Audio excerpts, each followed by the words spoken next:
Human beings were not meant to vote for the lesser of two evils. Our democracy was not designed for us to walk into a polling box and deliberately vote for a candidate that we believed to be evil. And we certainly were not meant to vote for a candidate who we believed to be sponsoring a genocide. And yet many of us will. A majority of Democratic voters believe that the IDF is committing a genocide in Gaza.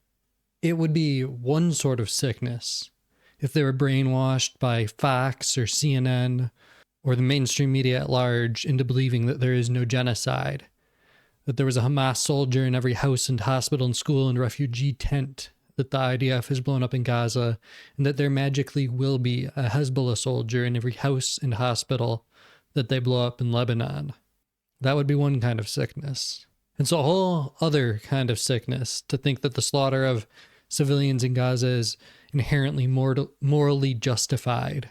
That's the sickness that most Zionists, both in the U.S. and Israel, have. Yoav Gallant called the people of Gaza human animals before he announced that he was imposing a complete siege, blocking all electricity, food, and water.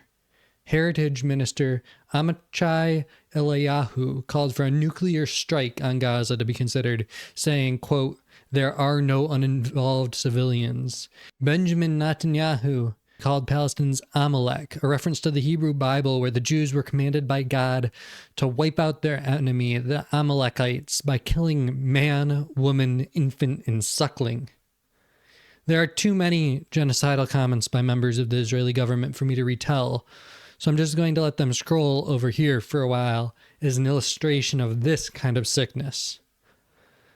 But the Harris supporters have a third kind of sickness, one that's not born of being propagandized and having bad information, one that isn't born of hate or dehumanizing their enemies, but one that's just more detached and inhuman. I've spoken to them, to Harris supporters, both in person outside a Harris rally and on the phone, where they badger me to vote for the lesser evil. They tell me that they believe Biden is sponsoring the genocide with an unending supply of American weapons and 2,000-pound bombs, with American diplomatic support and the veto in the UN Security Council, and with American military and naval vessels shooting down Houthi and Iranian missiles launched in retaliation for the genocide in Gaza. They tell me they acknowledge not just the 42,000 plus dead who have been counted, but that there are tens or maybe hundreds of thousands more dead buried under the rubble or dead due to starvation and disease. And they tell me that they expect Harris to continue to make the exact same decisions. And I believe that they are right. But then they tell me that they would still vote for Harris as is, that they would still vote for her if the war was broadened, that they would still vote for her if the genocide were extended from the 2 million people in Gaza to the 5.6 million people in Lebanon. Then they tell me that they would vote for Harris even if the U.S. becomes directly involved in the war, slaughtering civilians ourselves in Lebanon or in a war with Iran. A Harris phone banker volunteered to me the other day that she would vote for Harris even if the Biden-Harris administration instituted a draft and was involuntarily conscripting American men and forcing them abroad to slaughter women and children in Iran. In short, Harris supporters tell me that no matter how much blood of innocent men, women, and children Biden and Harris drench our hands in, they will vote for the continuation of the killing. And why? Well, you know why. It's the cult of the lesser of the two evils. They tell me that Trump would be worse. Maybe he'd pursue exactly the same policy of sending as many weapons as we can produce to Israel, but say meaner things about the Palestinians as he did it.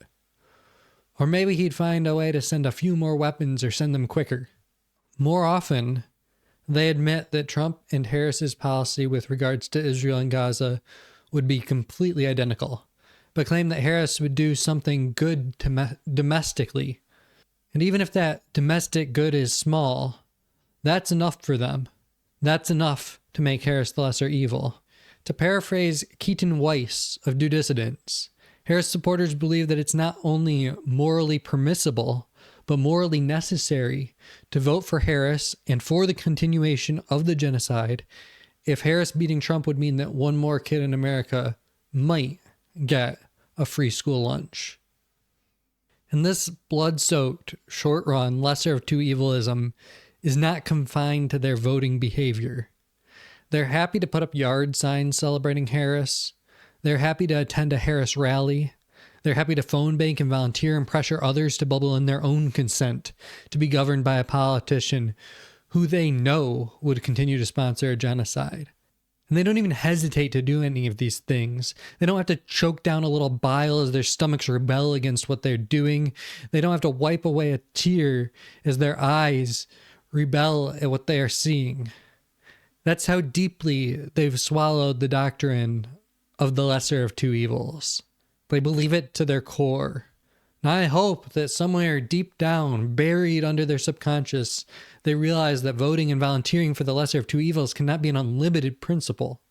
I assume that no one is so brainwashed that they would vote in phone bank for a modern reincarnation of Hitler as the lesser evil to present-day Goebbels.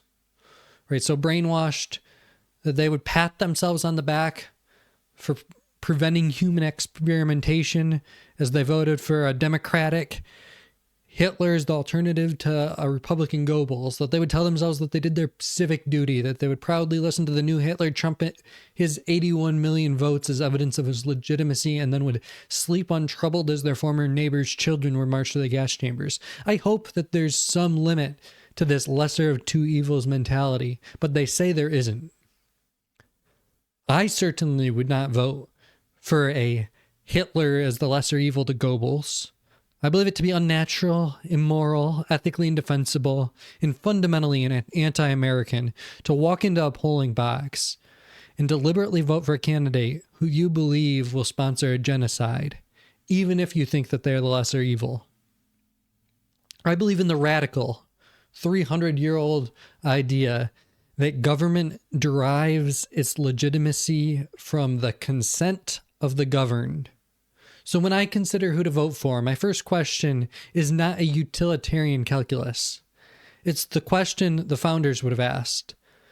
Do I give my consent to be governed by this candidate? Am I willing to lend the little bit of legitimacy that my vote carries to this person? If and only if candidates satisfy that standard, do I proceed to some sort of utilitarian weighing about how likely they are to be elected and what portions of their agenda will get passed, and whether those are better than another candidate's.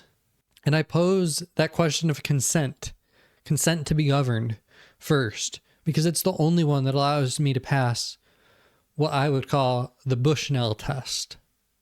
Aaron Bushnell was one of the two Americans who have successfully self-immolated, burned themselves alive in protest of the genocide in Gaza. On a post to Facebook, before he streamed his suicide, he wrote, "Many of us like to ask ourselves, what would I do if I was alive during slavery, or the Jim Crow South, or apartheid? What would I do if my country was committing genocide? The answer is, you're doing it right now." Now, I do not believe that suicide is ever morally justified. And I certainly never told myself that I'd commit suicide. I never even told myself that I'd have the courage to go to jail and protest and an act of civil disobedience to stop my country from sponsoring a genocide. But I can tell you this, if you transported me back in time, I would not vote for Andrew Jackson, knowing he would force Native Americans onto the Trail of Tears to die en masse because I preferred his banking policies and thought that they were a rebellion against the elite of the time. I would not vote for a slaveholder like the Whig Henry Clay as the lesser evil to James Polk. I'd vote for the Liberty Party's James G. Birney.